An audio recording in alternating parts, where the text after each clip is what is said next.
Welcome to the Mischief. I'm Vallen, and this is Thermal Expansion. I'm going to be covering today quite a bit about things that people overlook and might find extremely useful, especially when starting out with this mod. So to start off with, we're going to begin with armors. Now, I realize that there are a lot of armors in, most mods, but this mod, when you type in armor, ignore the top half, it adds in a lot of different material types, and it's difficult to tell what is actually going to be beneficial. Most often, I'm finding that it's going to be whatever you find the most material of, but of course, there are those that might find this useful. Now, I have included vanilla armors in this list real quick. I'm just going to walk down it so you can see the stats. And also, you can make different items out of some of the materials. For instance, here's copper, a block, plus you can make like a hardened glass that's blast resistant and may change colors and stuff. But as you go down, some of them may not have glass variants. Other ones may not have ores because they are alloys and might require multiple metals together to make them. But that's not what I'm going to be covering. I'm going to be covering the armors in this beginning setup. Then we're going to go around to all these other really cool and interesting items. So to start with, of course, you've got your vanilla armor of Minecraft. It's 7 armor total. Now, this is all the pieces together. So if I move on to the next available thing, it's going to be copper, which is relatively cheap and, higher up in the, when you're digging out stuff, not up in these high reaches above the clouds, of course. But tin armor at +9, aluminum at 10, silver at 11, gold at 11 as well. Now, some of these, the durabilities may be better than others, but I'm kind of grouping them together by the total armor coverage that they're going to give you. Constantan and electrum are both alloys and will require multiple different metals in order to make them, but they have better armor coverage than the previous. Moving on, it's equal to about chain armor. Lead, nickel, both have 14 armor, and you probably will find them somewhat more common. Maybe not as common as iron, though, which is, of course, 15 and vanilla. Now, moving on, we, of course, just showing off, this is Inderium, Lumium, and Signalum glasses. They don't have your ores in the world, but you may find their hardened glass equivalents pretty. Now, moving on, we've got bronze, invar, and steel, plus, of course, platinum. These all add a toughness that the vanilla diamond armor does as well, and are probably going to be the ones that you're really going to want to go for. Bronze, invar, and steel are the easier ones. I would say probably bronze or invar are going to be the easiest ones to come across, and they're very similar to the steel and platinum that you may later on come across. Platinum, of course, is going to be the best. It's going to be the equivalent of diamond. It is, in fact, also going to have better durability than diamond because it's a much more durable material. But there you go. That's pretty much it. Just to give you an idea of the different things that you might be able to come across, probably lead and nickel, if not iron, are going to be your easier ones to come across, but often lead is your first jump into this mod, and so therefore that material is a little bit less likely to be used, and therefore you'll probably just want to jump straight into something a little bit nicer like bronze or invar. But anyway, moving on, we have other things like a sickle. A sickle here, I have a platinum one, will actually destroy vegetation in like a 7-block radius. So if I grab some bone meal, for example, plop this down on the ground, and I use this sickle, it will destroy those items in there. Now, of course, I'm in creative mode, so allow me to not die on the magma there. Ow, that kind of hurt. But put down some of this, and then I can actually harvest these items. Let me just shift instead of walking over that. And it'll destroy in an area, and I can harvest those items there. Now, if I am harvesting tree leaves, it actually will do it in a sliver. To give an example, it will cut in this area. So if I'm harvesting a tree, it won't actually take a big chunk out of the tree. It will just cover a slice, depending on where you harvest it. So in this case, I've got a 7-block radius. So 1, 2, 3, 4, and it's 3 out from there as well. So the center block being the odd one. Harvest that, and all of them are taken out. Real quick and easy. And now another item that is brought into this mod is going to be a hammer, which those that are familiar with Tinker's Construct are going to be familiar with the hammer. It's extremely slow to swing as a weapon, but it does have some decent weapon in comparison, or some decent damage in comparison. Now, if I mine this area, you'll see that I destroy the regular blocks, and I got the diamond, of course. I am using a platinum hammer after all, but it didn't touch the dirt. Now, I can harvest the dirt still, but it will only mine a single block. And, of course, I can mine the obsidian. It will just take some time. And there we go. You can see it harvested it, and, of course, it took out some of the stone below. So I'm just going to make myself a little bit of a trough to step on. There we go. And you probably hear in the background a little bit of noise. Well, that's because I've got these guys back here. These are some of the mobs that you will find adding in thermal expansion, which of course comes with several other requirement mods included. And that's going to be, to start with, a Blizz, which they all come in packs of 1 to 4. They all drop rods by the same names that they are, Blizz, Blitz, and Basalls. They will drop rods by those names as well, which you can use later on for different ingredients in this mod. But a Blizz you'll find in snowy biomes, a Blitz you'll find in plains and sandy biomes, and Basalls you'll find in mountainous and wasteland biomes. Each one will have different ranged attacks and effects upon hitting you, like weakness or slowness, etc., and can be beneficial specifically for their drops. But they'll also drop other things, like this guy will sometimes drop obsidian dust as well. This one here will drop niter, and this one here will drop, well, snowballs. Snowballs.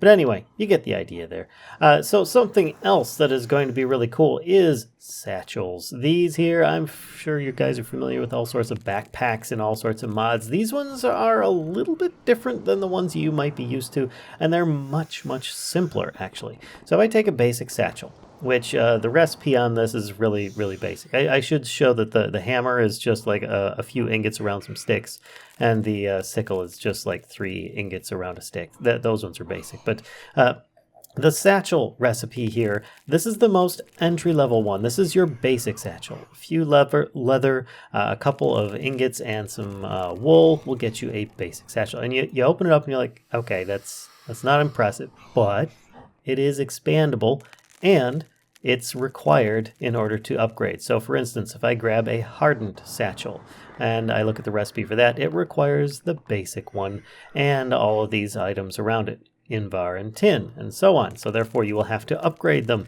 Reinforced, signalum, and resonant. When you get to the highest level one up here, you open it up and look, that's a lot more space. It's rather expensive to make this one because you've got to make some really difficult alloys for beginning level. But if you look here, I have a basic satchel that's kind of glowing, and if I click it, it has as much space as that resonant satchel did.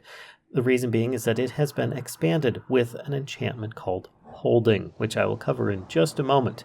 But know this, you can see the inside ingredients. See here, I've got that Holding enchantment here, which this mod does add in. If I go into my crafting table here, and I take this satchel and I decide to upgrade it into, let's say, here we go, a hardened version. We're going to move all the ingredients over, and you'll notice it actually keeps all of its ingredients as well. So you only need to start off with the first one, and as you progress, you can upgrade it to a better one. Then you open it up, and you'll have all the same ingredients, plus, look at that, I got another level in there.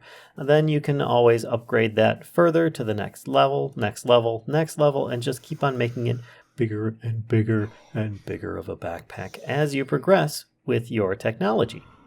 So you're probably wondering about that Holding enchantment. Is it any good on anything besides a satchel? Yes, it is. It's good on, strangely, technology. A magic enchantment is good on technology. It's not the first time it's been done, but it is relatively unique in how it's being executed. So, for instance, I have an energy cell, the recipe of which, is fairly basic. But in order to expand this, you notice how with the backpacks we had basic, hardened, reinforced, signalum, and resonant. A lot of the machines in the past have been following a similar pattern. Some of the things still do. But in this case, it doesn't. You have one energy cell. And how does it get enhanced? Well, it can carry more RF total.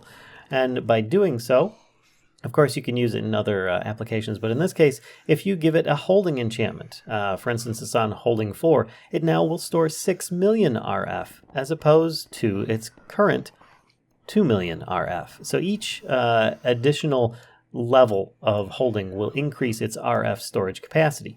Now something else will be a portable tank. Same thing. This one will hold 20 buckets of material. Now if I look that up on the enchantment, holding 2, 3, 4, it can hold 60 buckets in the end if you get a maximum level holding on there, which I think it just takes a few levels, and you toss one of these things in a crafting table and you should be good to go. Now I am not in, there we go, I am now in creative mode, so if I go in here and I enchant this cache, which those that do not know what a cache is, it is similar to a barrel or a drawer that just stores one item and can be locked. So let me open this up, access my enchantment table here, and because I'm in creative, I can choose all sorts of things. You can see here holding level 2 at around 7 or 15. If I had less books in this area, or I had something that was kind of blocking this, let's put down some dirt here. That's probably going to help block some of the enchantment level. Put down a little bit more, put that in, there we go. Holding 1, so just a few levels and you can already increase the capacity on this guy. Right now it's going to store, 20,000? Yes, 20,000, and if I look up the use for this, it can then get, oh, that's Curse of Vanishing, we don't want that. Holding 4 up to 60,000. If we get holding 1, it'll add 10,000 items can be stored more in this just from a few levels on your enchantment table, as an example. Now, of course, there are other things that you can still expand the inventories of, and that would be a strongbox, which is a lockable item in the past, and of course the flux capacitor, which is going to be covered in a little bit, but it's basically a portable battery, and you can enhance the amount that it can carry. But it also follows this rule of basic, hardened, reinforced, signal, and resonant with the flux capacitor. So it can have those plus be enhanced with the holding enchantment, which is really, really good. And if that's the only enchantment that something will accept, well, then you're pretty much guaranteed to get that on the enchantment table. So I highly recommend you don't forget about that. It's really important to help you out early game, if not late game, with a lot of magic enhancements on your technology. Now, there's something else. Rock wool and wool. You'll notice there's a huge difference here between rock wool and wool. Light blue, right? Okay, yeah, they're actually the same exact texture. It's nothing different, but it's made first and foremost in a different manner. You can smelt slag, which is a byproduct from other functions of machinery used in this mod, and it will get you light gray rock wool. Then you can smelt it in a redstone furnace if you want, or in a regular furnace. It doesn't matter. Get you light gray rock wool. And with that, you can then add in the dye of your choice and get different colors. You can, just add in some orange dye and you'll get some orange rock wool. And it's identical to rock wool. The only difference is you'll need a pickaxe to harvest it. If you notice here, it says pickaxe iron and no tool for the regular vanilla wool. So that's one of the difference. I said the only difference. There's actually two, actually three, since the recipe is different as well. And that is that, well, they burn a little differently. Now I'm going to regret this because everything's going to catch on fire. But you can see here that the wool is going up right quick and in a hurry. I'm gonna try and protect the wood over here because that's the next part. But the rock wool is being untouched. The reason for that, bye-bye tree. It was nice knowing you. I'm just going to break you so that you go away and your leaves disappear. Stop. I don't want you burning up all the stuff. But anyway, you see the idea here that the rock wool is impervious to fire. It is actually rocks. So it may look and act like your vanilla wool, but it's much safer. And no longer will you need to worry about your base if it's carpeted with rock wool going up in flames because you've got that one piece of lava, or the fireplace actually has a fire in it. Yeah, you don't have to worry about that anymore, at least not with the rock wool. Now, there are other items over here. Let me place down a temporary floor so I can get to it without falling.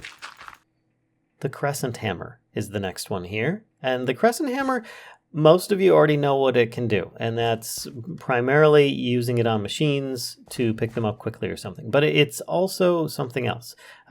First, let me grab this glass here. I'm going to put 2 of them down. I'm going to change back into regular survival mode. And then I'm going to try picking up this. And it says here, no tool, hardened platinum glass, right? Well, I have a platinum pickaxe, so I should be able to pick it up. I broke it. It does not have Silk Touch on it. If it had Silk Touch on it, I'd be able to pick that up, but it did not. Your Crescent Hammer, if you shift and right click, will pick it up without any problem. So any of your hardened glass types can be picked up with a Crescent Hammer. Plus, Crescent Hammer can move slabs around. Really nice. So when you accidentally place that slab, you just grab your Crescent Hammer. It's so good. Plus, it'll rotate blocks in any way, shape, or form that you want that can be rotated. You can rotate, your machines, even foreign machines. I mean, this is actually Edition's powered furnace here that I just moved around. This is vanilla furnace. This is your, thermal expansion stuff. It's really good. So don't underestimate the power of this. I'm sure many of you have had this in your hand, though, and you walk up to open a chest and you go, oh, crud, I just rotated it wrong. Well, it doesn't just rotate. Remember, it lifts and drops, as well as allows you to pick up glass, hardened glass, that is, at least from this mod. Now, something else we have over here often is pronounced a couple different ways. One is a multimeter, the other is a multimeter. It all depends on what area you come from. But with this device, you can therefore use it to identify things. If you shift right click, it'll tell you the energy in a block.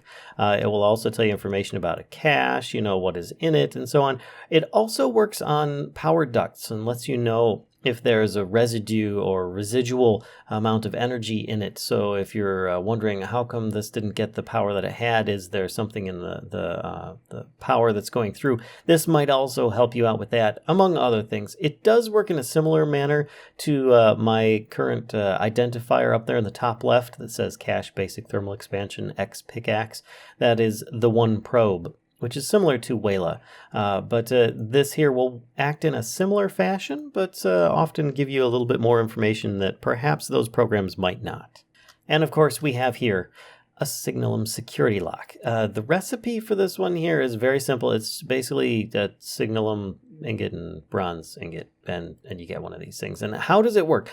In the past, it's been used to lock a lot of things, like machines, everything like that. At the moment, it's pretty much only working with satchels, but it may be expanded back to work with other things. But how it works currently is, let me grab both of these items, both the lock and this one just happens to be a Signalum satchel. It doesn't really matter which satchel, but you can take this and your satchel, put them together, and you get yourself a satchel Signalum that has been locked, per se. Now, if I open this up, I click on it, it says this item now belongs to you. The first person to try accessing it or right-clicking your item after having a lock added to it is going to be the owner.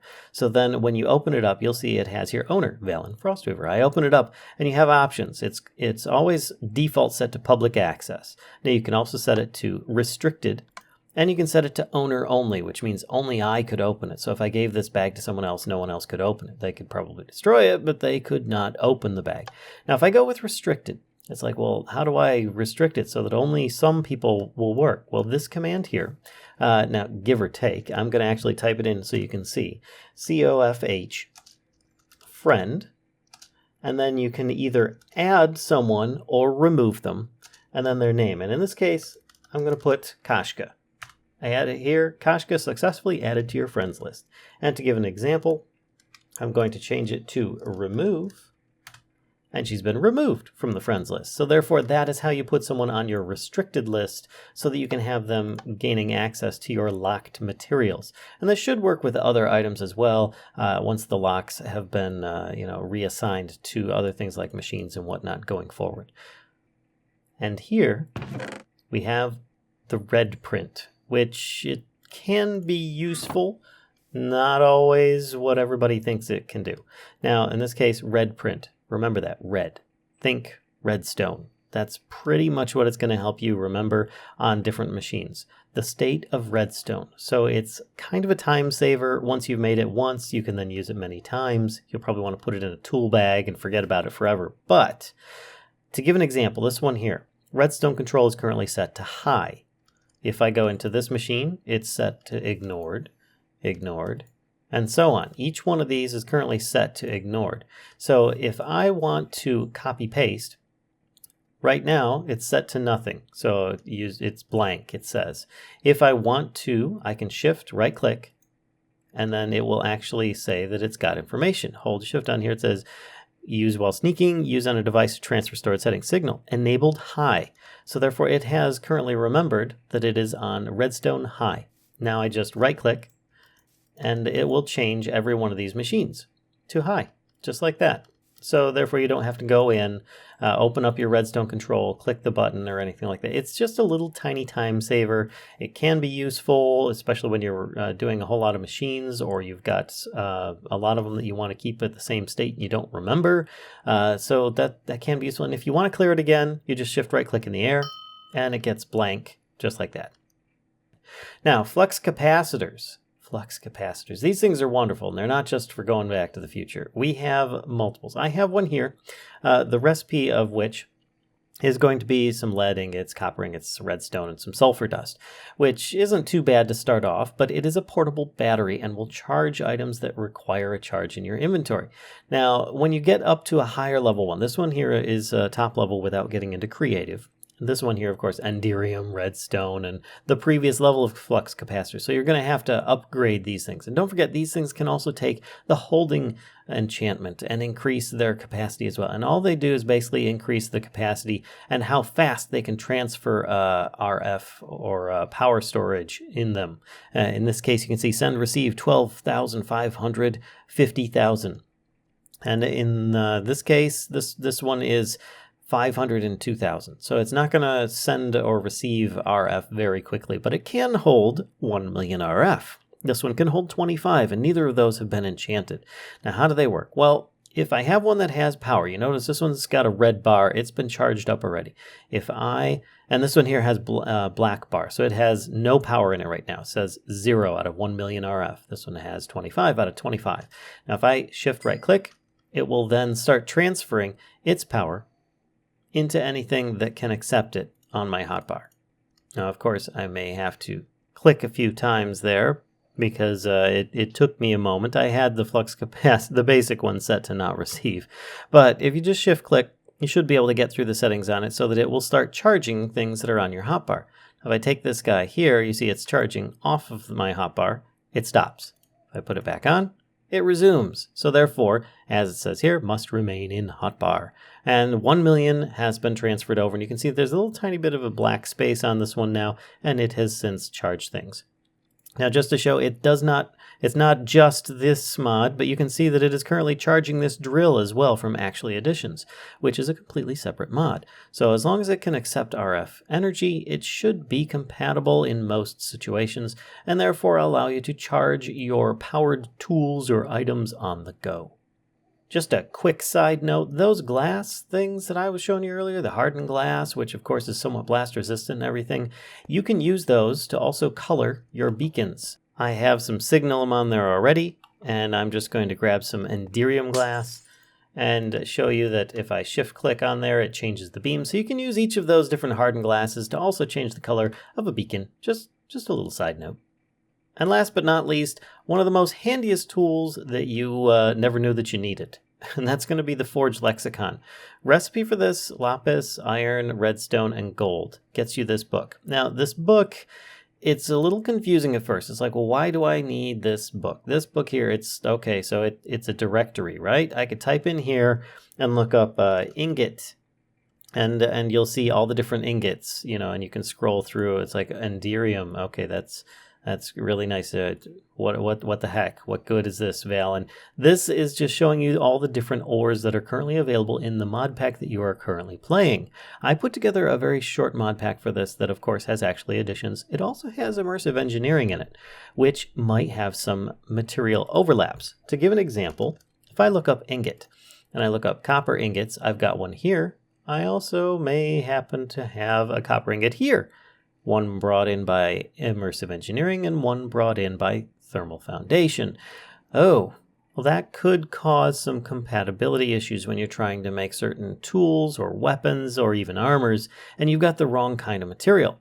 Well, this here is kind of a transformative book. It's also a tool. If I press the letter V, which is currently keybound to it, you might want to have to check your key bindings in case you have some key conflicts. You'll hear lightning or thunder in the background. Then when I reopen it, you'll notice that there's a difference. Ooh, interesting. So let me grab some copper ingots. I'm going to put these in here on the left. And it says here I could turn them into 2 different kinds. Now it already is that, so it's not going to let me do it. But I could turn this also into Thermal Foundation copper. There we go. Now I don't have any more conflicts. All this is an OR dictionary transformation tool. Anything that might have a similar ID in there, you might be able to use this to transfer one type of item into another without much issue at all. And then if you need to get back, just to see what things are currently conflicting or of similar value, you can look them up in here. I mean, looking up block, you could look up aluminum. And there are a couple different aluminum ingots. Yes, there are. Look at that. There's one from Thermal Foundation and one from Immersive Engineering. And there you go. I hope that wasn't too bad for you guys. I know it wasn't quite what everybody usually would expect on some kind of mod spotlight, but I like covering the stuff that is little known sometimes, and sometimes can be very, very useful. So if you enjoyed this video, don't be afraid to give a like, comment, subscribe, and as always, spread the mischief to others. I think they'll enjoy this content too. Until next time, folks, I'll see ya.